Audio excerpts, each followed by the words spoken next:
Taxes was chasing updates and getting nowhere. Now Taxes is a TurboTax expert, doing it all for you. While keeping you in the loop. So you can keep chasing this feeling. Now this is Taxes. Intuit TurboTax.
Good to see y'all.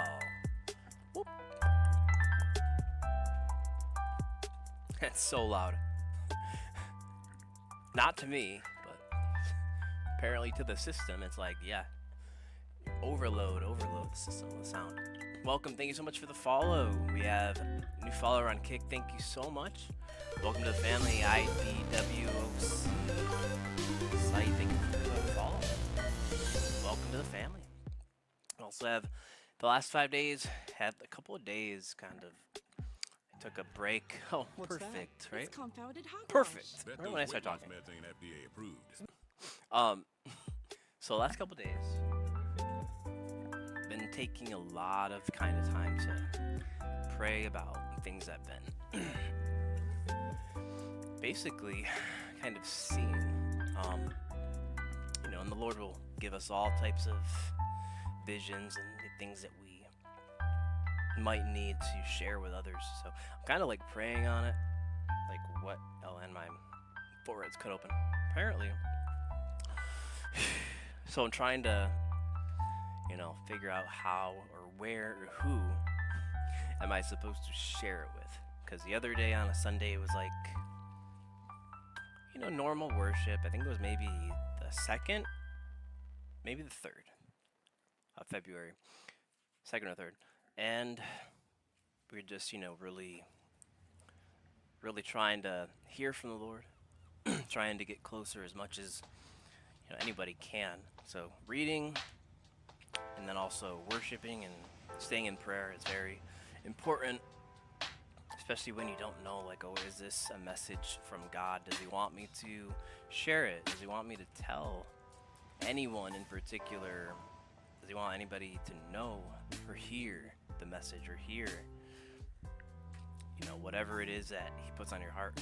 And I'm just praying on it to, kind of see, because at no point would I ever want to claim, right, things that are untrue. But he does give, his children, he does give them gifts, and that's kind of what I am praying on. So, but it's nothing that I haven't really been new to. I just never shared it with anybody. There's been many things that 7 years later, prediction on prediction, it's like I try not to, because that can sometimes come from the wrong spirit. So I'm like, yeah, well, is it what God wants me to share? Is it for me? Does it open my eyes? So I have to be cautious also at who I, explain things to, because I also don't want to be leading somebody further from God. So that's kind of where I've been at. I've been thinking, like, how I know how I would explain it, but knowing whether it is the right thing is important. We don't want to be encouraging people or leading an example that leads other people into further, sin and stuff like that. So it's very important to be very cautious about what you choose to say and how you say it. And I'm not perfect by any means, so I've had plenty of failures along the way. But he says, you get knocked down, you get up 7 times, and that's it's a very good thing to be doing, because you're showing yourself that you're disciplined and that you're motivated, and you're also going to push through and past whatever the world tries to throw at you. Whether they try to change your thoughts, change your opinion, change your beliefs. There's a lot of different things that people go through that a lot of people overlook, or they will never experience throughout their life. But I'm grateful. I'm very grateful for all, even the pain, because I broke 7+ bones, tendons, all that jazz, and it all led me to a more and more important, more in depth, more intimate relationship with God. And so I've just been kind of wondering how do I share what I think God is telling me, because immediately after I had the vision during worship, the message began, and it was confirmation, one thing after the next. with not only the message topic, but also the scripture that we were reading. And it's kind of like, wow. You know, like it's confirmation, because many times we're sitting in prayer, we're sitting in, maybe we're being impatient. We could be sitting in impatience. There's lots of different ways that people feel, but you know, a lot of times discouragement comes because we don't see the immediate prayer being answered, or you know, circumstance resolving. So sometimes we are being strengthened through what we go through. Many times we are, you know, being tested. So, you know, just make sure you do all things, you know, for the glory of God, not for yourself. That's kind of the point. I don't want to be sharing it because it's for my self's sake or any type of self gain, but you know, it's important because we are living in very, very, very, very strange times. We're never guaranteed tomorrow, and there's a lot of different things that could happen, whether it's being separated eternally from each other, or whether it's, you know, today's worries, right? So one thing I'm trying to do, and it's really challenging because it's like the more you pursue Christ, the more attack from the enemy you get, and I don't really like that. I don't like it. I'm gonna be honest, nobody likes it, but it tells me that I'm on the right track. So you can take things in a better way than you might want to think. That you might want to think about it. Even the worst situation, you have to try to think, well, I'm not gonna let this consume me. I'm not gonna let it consume who I am and change, you know, how I treat other people. And that's kind of the biggest part. You know, we hear a lot of society, you know, saying this decision means you care, this decision means you don't, and if you do it in any other way, you kind of, you know, people really want to just tear you down. They want to see you fail. They want to hurt you. And that's kind of why we need to be bold. We need to be bold in what we believe, and also walk in faithfulness, because I don't know, there's nothing worse, in my opinion, than like saying you're one thing and it being the opposite. You know, I'm getting to a point now where I really don't even, I want to share my testimony, but I don't really care about a lot of the things I used to care about, a lot. And so that's a blessing right there in itself. But I've been praying about it. That's kind of where I've been at, as a recap. So if you catch the VOD now or later, wherever you're watching, yeah, I'm going to try to keep getting back up and doing some good soul searching, because that's what this is. This is truly finding your soul. Your soul. If you haven't found it and you're wondering, what is my life? What is it for? This book can give you clarity. That's for sure. I know I saw so many things, and you know, we're past the Old Testament, but we don't just exclude it, right? We still know that it's history. We know that it's the beginning of the world, you know, when God formed it. And we have to look at, like, okay, well, what is the Old Testament? What is it saying? And how does it relate to now, to today? And there's a lot of things, a lot, that I'm seeing. I was like, wow, I went through it, been there, done that, thought this. And that's, you know, Deuteronomy was it was surprising, because I read Proverbs and that was transformative.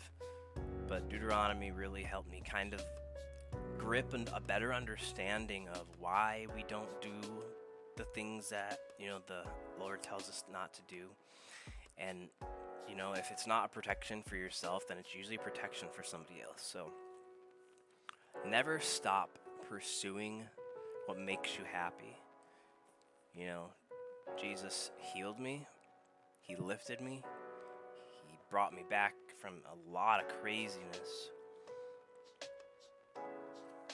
And I don't think I'd ever trade going through it, like there's so much stuff that we can say, yeah, that should have never happened. I wish it never happened. But do you really? Did you learn from it? Did it make you stronger? How did it affect you?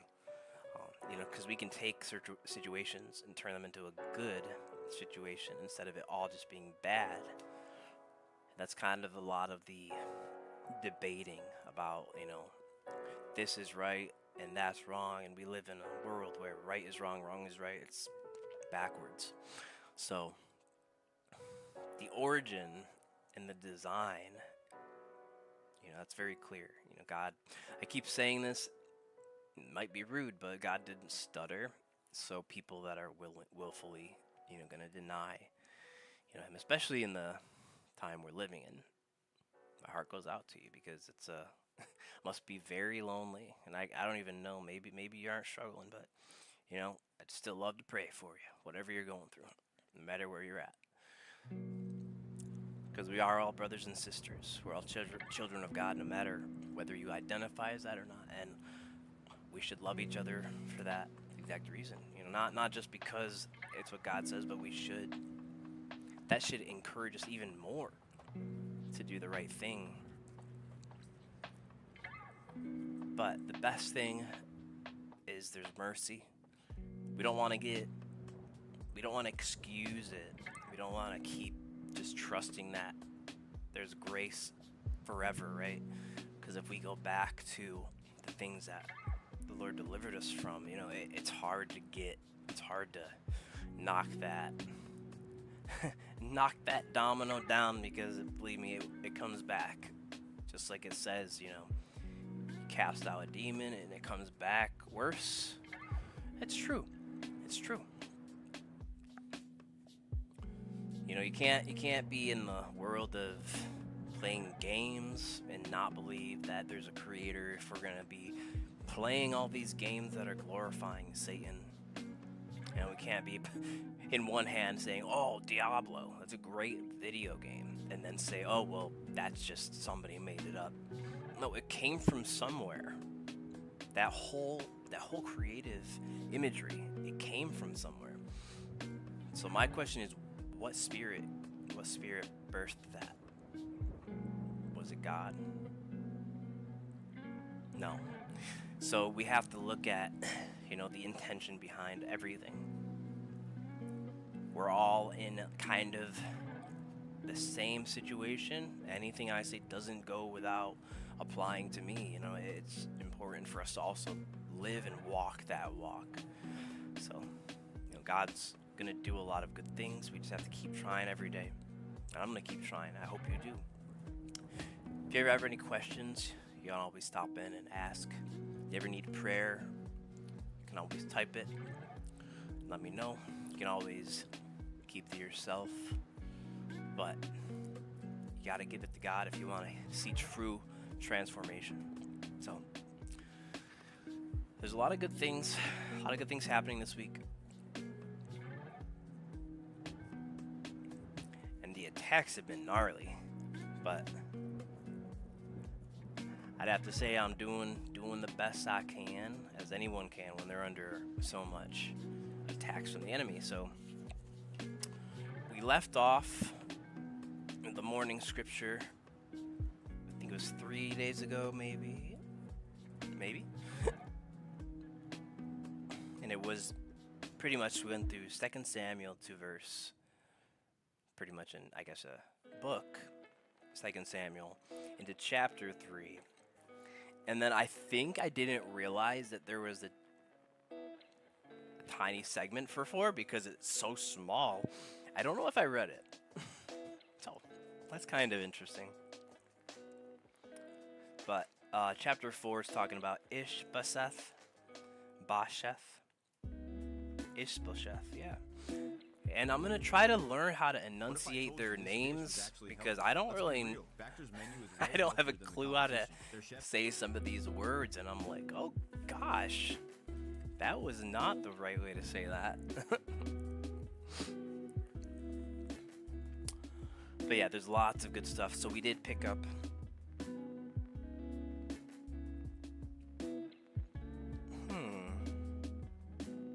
yeah, let's just start at 4, because it's talking about, first Abner was born. Not born. Gosh, first Abner was murdered. Unfortunately, David. He pretty much was very hurt, as it seems. We look and we read this stuff, and we're kind of like left to kind of think like, okay, why was their relationship like that? Because there was parts in this, I think it was even chapter 2, it kind of seemed like they didn't initially, like that relationship wasn't formed at first, and then over time there's like kind of like a lot that I think maybe not included, because it goes from like battle, death, and then we see like kind of like it kind of proceeds. It doesn't stop. It doesn't kind of elaborate more on everything that happened, but there more than likely is stuff that is missing. So it's very interesting to see that there's stuff even to this day that they're like found this in this artifact and that, and so I think it's very cool to find the missing pieces. It's like you're finding like the last puzzle piece. It's kind of interesting, especially if you in your heart aren't like understanding. But yeah, I'll start at verse 4 or chapter 4. Gosh, book, chapter, verse. So it's chapter 4 of 2 Samuel. When Ishbosheth, Saul's son, heard that Abner died at Hebron, his courage. Wow, okay, hold on. Did I read this? Okay, I might have read this, but I might have also be thinking about when he's talking about Job. Could be that. So, 2 Samuel chapter 4. When Ishbosheth, Saul's son, heard that Abner had died at Hebron, his courage failed, and all Israel was dismayed. Now Saul's son had 2 men who were captains of raiding bands. The name of the one was Bana, and the name of the other, Rechab, sons of Rimmon, a man of Benjamin from Beeroth. For Beeroth also is counted part of Benjamin. The Beerothites fled to Gideon and had been sojourners there to this day. Jonathan, the son of Saul, had a son who was crippled in his feet.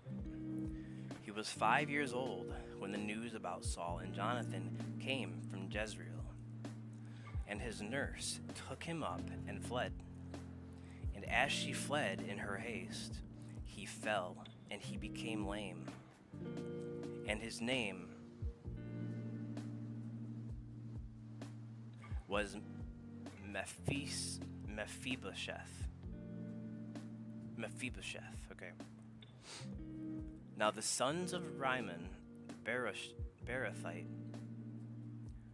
Oh my gosh, so many big words.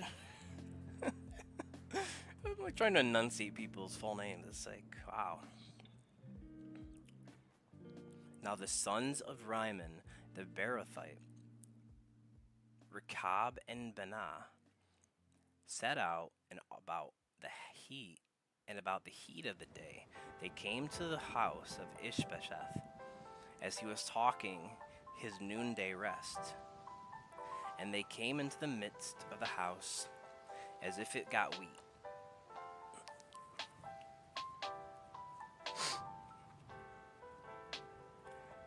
And they stabbed him in the stomach. Goodness. Okay, interesting. And they came into the midst of the house as if it... Why? There's like a typo there. And they came into the midst of the house as if to get wheat, and they stabbed him in the stomach. Then Rechab and Baanah, his brother, escaped. When they came into the house, as he lay on his bed in his bedroom, they struck him and put him to death and beheaded him. They too took his life. They took his head and went by the way of the Arabah. They went by the way of the Arabah all night, and brought the head of Ishbosheth to David at Hebron. And they said to the king, "Here is the head of Ishbosheth, the son of Saul, your enemy, who sought your life. The Lord has vengeance, and the Lord has avenged my lord the king this day on Saul and on his offspring." But David answered Rechab and Baanah, his brother, the sons of Rimmon the Beerothite, "As the Lord lives, who has redeemed my life out of every adversary? When one told me, 'Behold, Saul is dead,' and thought he was bringing good news, I seized him and killed him at Ziklag, which was the reward. It was the reward I gave him for his news. How much more when wicked men have killed a righteous man in his own house on his bed? Shall I not now require his blood at your hand and destroy you from the earth?" And David commanded his young men, and they killed them and cut off their heads, cut off their hands and feet, and hanged them beside the pool at Hebron. So they didn't cut off their heads. They cut off their hand, okay. Wow. David is pretty much a warrior since Goliath and before that. But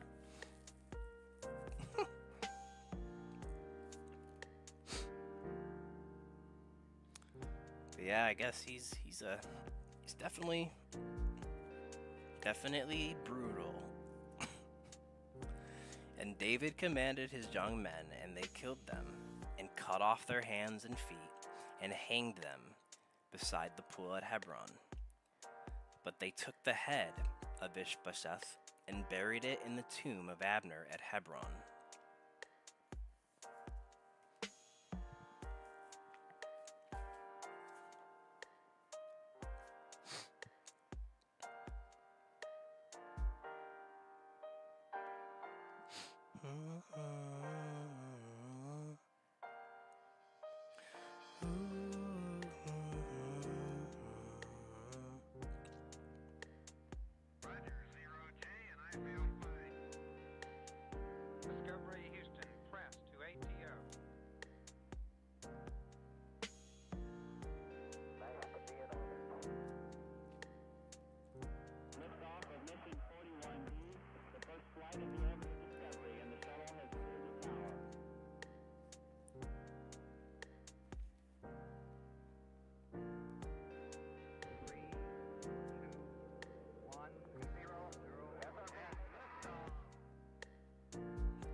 Discovery's 4 computers now have primary control of critical vehicle functions.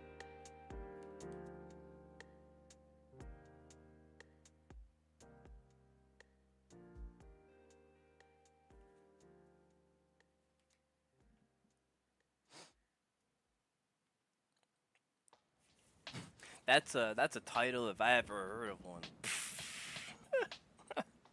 It's kind of funny, but I guess not funny at that time. My marker fell off. Now I don't know where I was. No, I actually had that in a different area. But that was chapter 4, y'all. Now I don't know why they're... I should probably reread part of that and see because they say that Ishbosheth is murdered, and I don't know if, like, I heard that, like, you know, the Lord has specifically said, like, murder is wrong, and then killing is not the same as murder. So I don't know why they would word it here. Maybe he was, but that's something I gotta study and research that a little bit, because I'm like, what could it actually be? What could it mean? Also, forget to always say thank you to the new followers. We have 2 new followers over the last week. Thank you, Enemy AC 130s. Thank you for the follow. Thank you. Welcome to the family. Also, I'm not sure if you're here.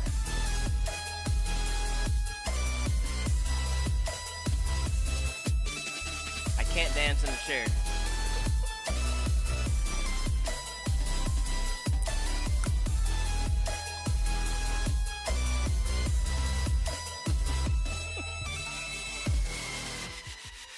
It didn't replay the text. But thank you. Welcome to the family, Enemy AC 130s. And then we also have the new follower from Moon's stream. Thank you so much. And welcome, Bamtastic 4404 4405.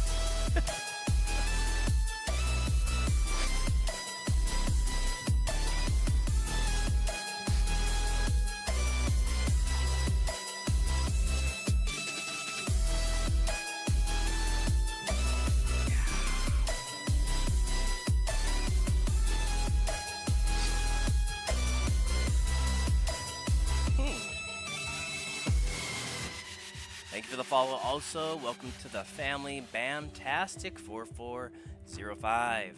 Appreciate you. I'll have to see if you're on Moon's stream here at 5 and say thank you again. But appreciate y'all. So chapter 5, it's breaking us into, I think we might be beyond at least the murder and the deaths of Joab and Abner, the murder of Abner. Yeah, and Ishbosheth. But it says at the top here, David anointed king of Israel. So that's what we're at, I think.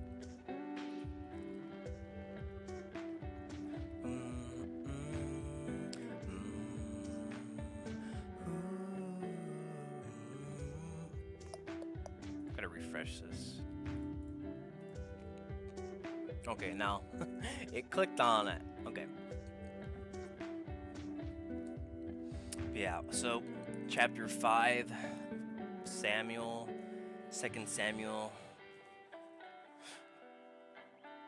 talks about how he was anointed as a king. So let's see what it says here.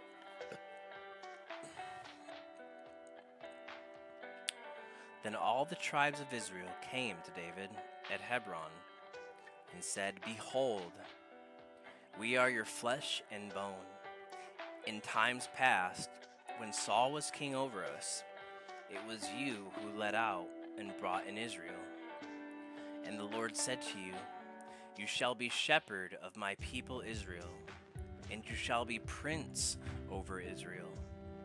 So all the elders of Israel came to the king at Hebron, and King David made a covenant with them at Hebron before the Lord. And they anointed David king over Israel. David was 30 years old when he began to reign, and he reigned 40 years.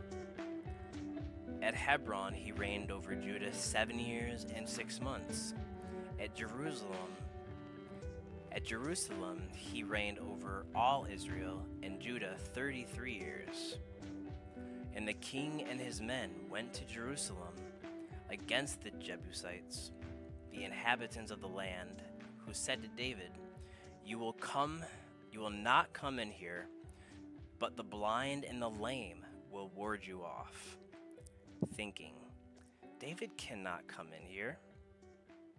Nevertheless, David took the stronghold of Zion, that is, the city of David.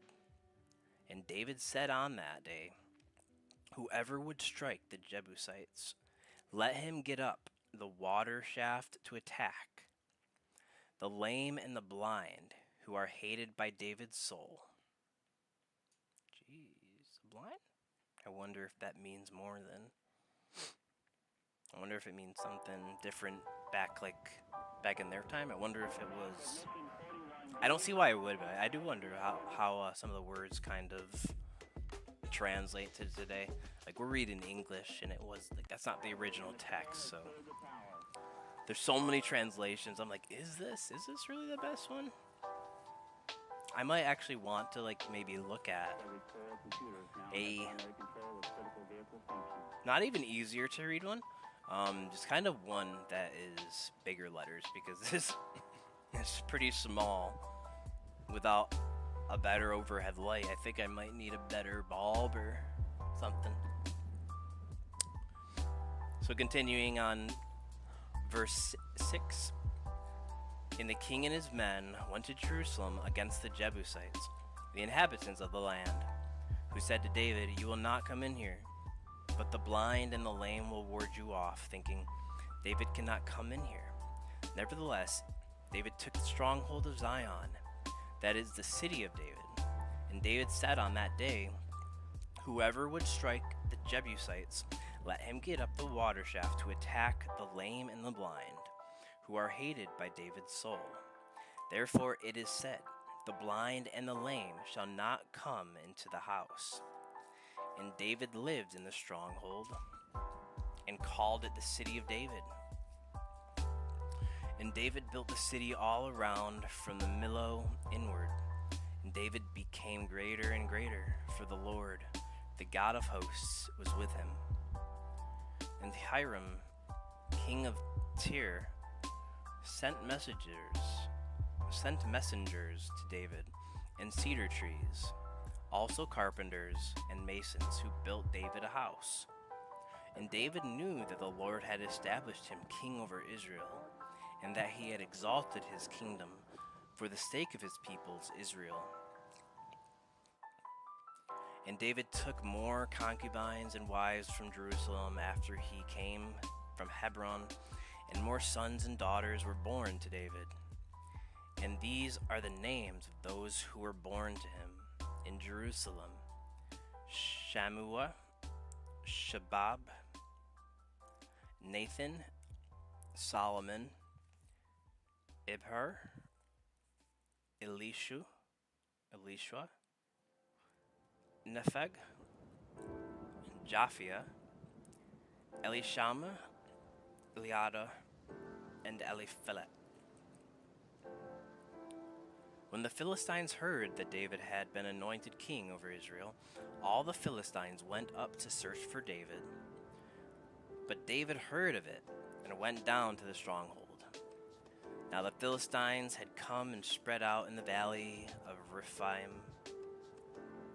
And David inquired of the Lord, shall I go up against the Philistines? Will you give them into my hand? And the Lord said to David, go up, for I will certainly give the Philistines into your hand. And David came to Baal-perazim, and David defeated them there. And he said, the Lord has broken through my enemies before me like a breaking flood. Therefore the name of that place is called Baal-perazim. And the Philistines left their idols there, and David and his men carried them away. And the Philistines came up yet again and spread out in the valley of Rephaim. And when David inquired of the Lord, he said, you shall not go up, go around to their rear, and come against them opposite the balsam trees. And when you hear the sound of marching on the top of the balsam trees, then rouse yourself. For then the Lord has gone out before you to strike down the army of the Philistines. And David did as the Lord commanded him, and struck down the Philistines from Geba to Jezer.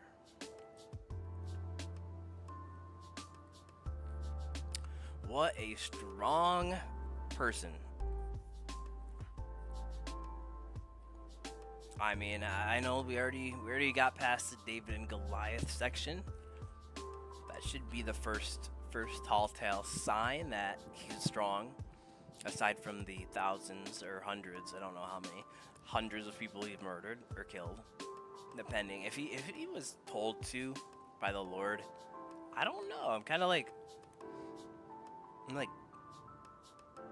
is it considered that, or is this just a bad wording?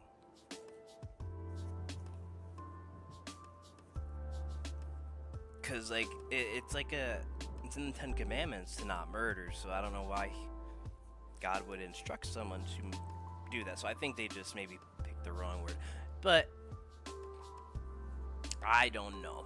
I'd have to know the language and be able to translate it on my own, and I don't think I can do that yet. But man, David is a warrior though. That's one thing. Like, if you're not reading the whole Bible, I don't think you really understand. Well, I'm talking about, I guess in this case, myself. I don't think I will really understand the fullest extent of, maybe the strength that, God's elect had, and the strength came from God. So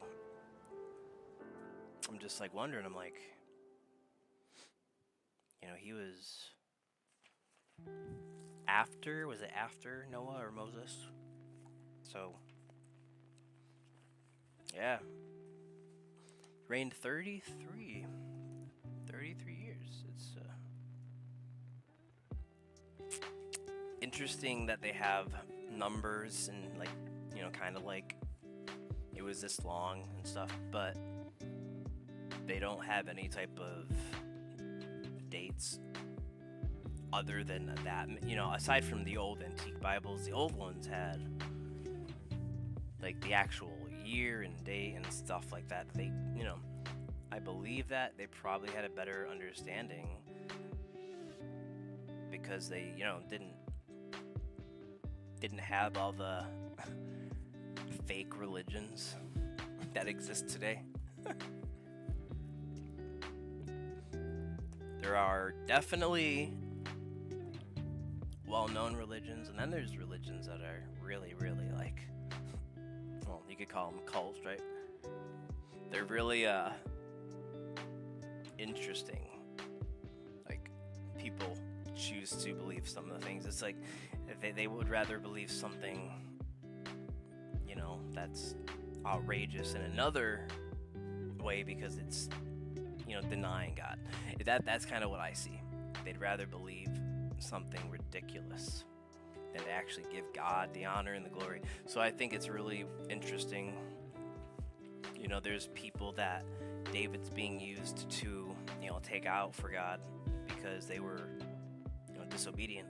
And that's kind of the biggest part that we can take away from all this is if we aren't going to be obedient, we can't expect to be blessed. We can't expect our prayers to be, answered if we're not going to be having relationship with God. If we don't want to have relationship, then we aren't going to see, the wonderful things that he has for us in this lifetime.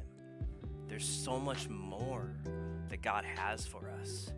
And a lot of times we're not living in his blessing because we're in the world. We need to get back to that point where God is the only one that we run to.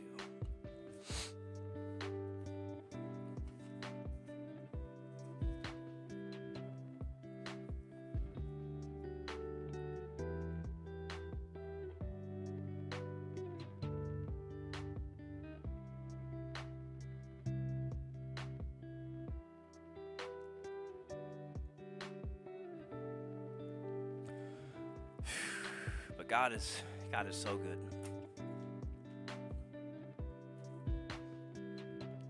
there's so much stuff that he's done in my life. I don't even know. I don't even know how some people, can continue going on in denial, especially in the world we live in today. So we have to keep praying for everyone, including the people that do not support us, the people that hate us, our enemies. It includes everybody, because we're all children of God. It doesn't change that, so it's really important. So I'm gonna keep reading, keep studying, keep learning, and we'll see just what God has, just what he has for me, and hopefully he will give me more direction as to where I should continue to go, which path. I'm just gonna keep trusting in God, and can't wait to be with him. So in the meantime, y'all, God bless. I will see you later, maybe in a little while, and have a great day, y'all. Love you. Jesus loves you.